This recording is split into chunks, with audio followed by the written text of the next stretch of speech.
yasha Allahu kan wa ma lam yasha lam yakun. La haula wa la quwata illa billah. Qala Allah Ta'ala fil Qur'anil Karim, a'udzu billahi minasy syaithanir rajim. Fabasyir ibadil ladzina yastami'una al-qawla fayattabi'una ahsana. Ulaika hadahumullah wa ulaika hum ulul albab. Saudara ikhwan rahimakumullah, mudah-mudahan kita duduk di sini sedang menuntut ilmu, mudah-mudahan mendapat berkah dan ridha Allah SWT. Seperti yang kita tahu, sebenarnya menuntut ilmu itu bagian dari kewajiban kita sebagai orang beriman. Jadi bukan asal mau atau tidak mau, atau dikalahkan dengan yang lain. Biasanya lebih kita utamakan dunia daripada taklim. Kecuali kalau taklimnya nanti oleh Pak Bambang diberikan perubahan. Karena dapat proyek kemudian diumumkan siapa yang taklim akan dikasih hadiah 100.000 satu orang. Siapa saja yang hadir, mungkin anaknya, mantunya diajak sekalian semuanya.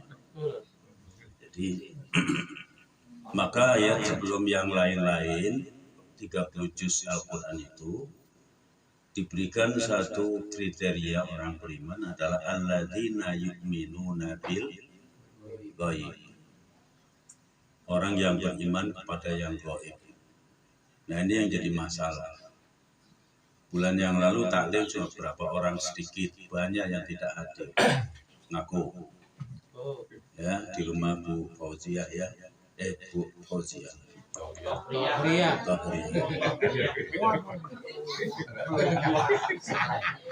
Kenapa ya bisa ke sana-sana? Ya, hanya berapa orang yang ikut. Bayhaqi laku orang baru teke. Buningen di kelati duit merendah di pecis. Yang lain hanya berapa orang saja. Jadi sekali lagi bahwa taklim itu satu kewajiban. Dan salah satu hadis yang sudah populer, man salaka tariqan yaltamisu fi ilman, dan jadi apa? Sahalallahu tariqan ilal jannah. Siapa yang berjalan satu jalan untuk menuntut ilmu, maka akan dimudahkan jalan ke surga. Cuma surga nggak kelihatan, ya. Kalau modelnya ada hadiah gitu cepat, insya Allah. Walaupun taklim sampai jam 12. Tapi kalau Allah yang menawarkan surga, masalahnya adalah karena keimanan kita yang kurang mantap terhadap yang gaib, yaitu surga. Jadi kurang semangat. Nah, inilah ujian keimanan kita. Masih ingat taklim yang lalu? Tentu yang ikut taklim, kalau yang ikut taklim ya. Satu, saya koreksi, saya kritisi.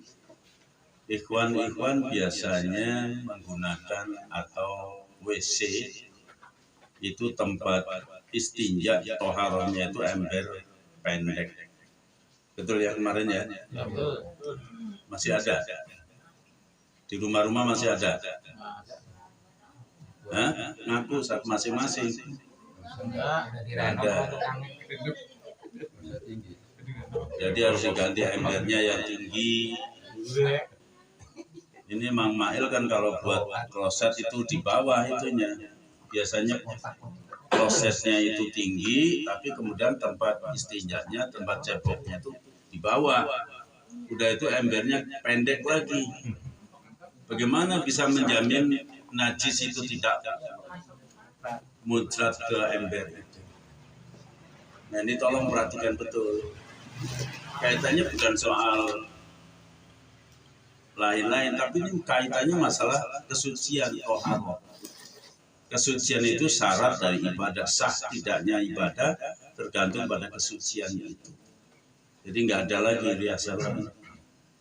biasa tiga, nggak ada lagi ember yang pendek, kemudian tempatnya di bawah, klosetnya di atas, atau paling tidak ya embernya tinggi sehingga dijaga jangan sampai ada percikan najis kembali ke ember. Besok saya lihat satu persatu dapurnya. Boleh Bu? Boleh. Kalau yang masih pakai ember kecil didenda. Itu yang pertama. Kemudian yang kedua, apa kemarin taklim kita isinya tentang apa? Lupa. Adin. Tentang apa? Adin. Adin. Adin itu artinya agama. Ada berapa maknanya? 4 apa 3? Yang ngomong 3 menang. Berarti ambil 1. Ambil 1. Tekor kalau sudah diambil 1. Agama. Kenapa orang Allah Subhanahu wa taala menurunkan agama? Padahal manusia sudah diberikan akal budi, kecerdasan dan kepintaran. Ternyata hawa nafsu itu tidak bisa ditundukkan hanya oleh karena kecerdasan semata-mata. Buktinya hari ini yang jadi maling itu orang-orang pintar, betul. Kalau maling bodoh ya nggak begitu membahayakan, paling maling ayam, ya sendal jepit, tuker, paling kemudian maling motor paling gede lah. Itu maling goblok namanya. Maling kok maling. Agak sadar dikit masuk masjid kotak amal disikat. Blow on bener jadi maling begitu. Kalau pengen jadi maling yang bener kayak maling-maling pinter itu. Sekali maling 50 miliar. Enak. Jadi kalau mau jadi maling yang bener. Ada maling yang bener? Enggak ada. Maksudnya maling beneran gitu loh. Maling beneran. Jadi nggak tanggung-tanggung 50 miliar, 100 miliar. Ibu-ibu pernah lihat uang 100 miliar? 1 miliar? Hah? Dan dari kecil nyari uang sampai sekarang saya belum pernah. Belum pernah? Bapak-bapak pernah? Lihat aja nggak usah punya. Belum pernah? Ya sama.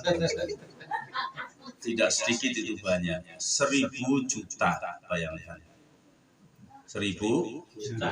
Ngitungnya aja pada maghrib sampai subuh belum selesai. Itu namanya maling yang benar. Jadi ternyata kecerdasan manusia, intellectual quotient itu tidak cukup, tidak bisa mengatasi hawa nafsu.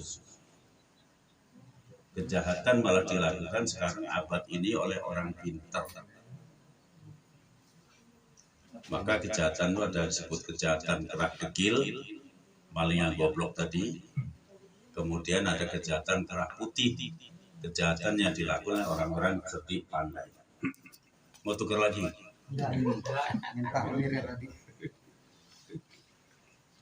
Maka Allah turunkan agama. Mutlak, kalau namanya manusia tidak bisa tidak, mesti harus dengan agama, dengan Islam. Seperti yang sering saya sampaikan bahwa posisi manusia itu adalah sebagai makhluk di antara 2 makhluk lainnya, yaitu malaikat di satu sisi, di sisi lain ada hewan. Malaikat makhluk mulia, loyal, setia, taat, dan suci. Tidak pernah bawel, tidak pernah rewel, tidak pernah ngengkel. Kalau diperintah samina, itu malaikat.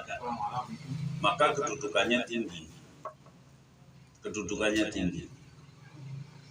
Di sisi lain ada namanya makhluk yang namanya hewan. Nah, hewan ini sebaliknya. Kalau malaikat tadi diberikan akal budi tapi tidak diberikan nafsu, maka tidak ada malaikat nakal, itu nggak ada. Zaman PKI dulu, PKI itu ingin menjelekkan Islam, menyudutkan Islam, buat sandiwara, judulnya pengantinnya malaikat. Itu kurang ajar. Malah lebih kurang ajar lagi, matinya Gusti Allah. Kurang ajar, ini namanya PKI. Gak ada malaikat nakal, sudah. Malaikat makhluk suci yang loyal, yang setia menjalankan perintah Allah. Makanya mulia, kedudukannya tinggi. Sedangkan pada hewan itu oleh Allah diberikan nafsu, syahwat, tapi tidak diberikan akal budi. Dia nggak bisa memilih mana yang benar, mana yang salah. Yang ada adalah hidup itu menurut dorongan nafsu biologis.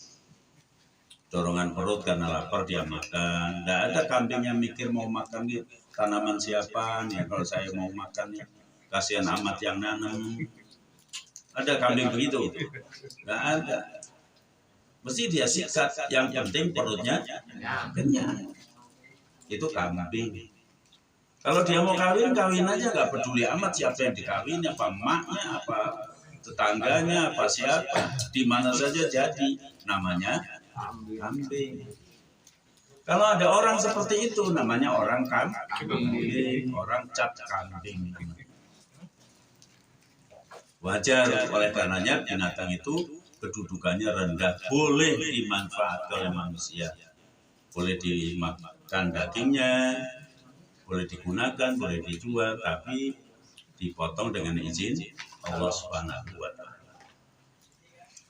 Nah, manusia ini uniknya ada pada dua-duanya, ada akal budi, ada nafsu. Selalu bertarung ini. Selalu tarung. Nah, disinilah kualitas manusia. Kalau akal budinya yang ditopang dengan keimanan mampu menundukkan hawa nafsu, maka kedudukannya naik. Dia menjadi manusia bijak. Manusia yang bisa memilah dan memilih yang benar dan yang salah. Jadi kedudukan manusianya tinggi. Tapi sebaliknya, kalau akal budinya kalah dengan gejolak nafsu, sehingga yang dominan dalam hidupnya adalah hawa nafsu, maka dia jatuh martabatnya lebih rendah daripada kambing.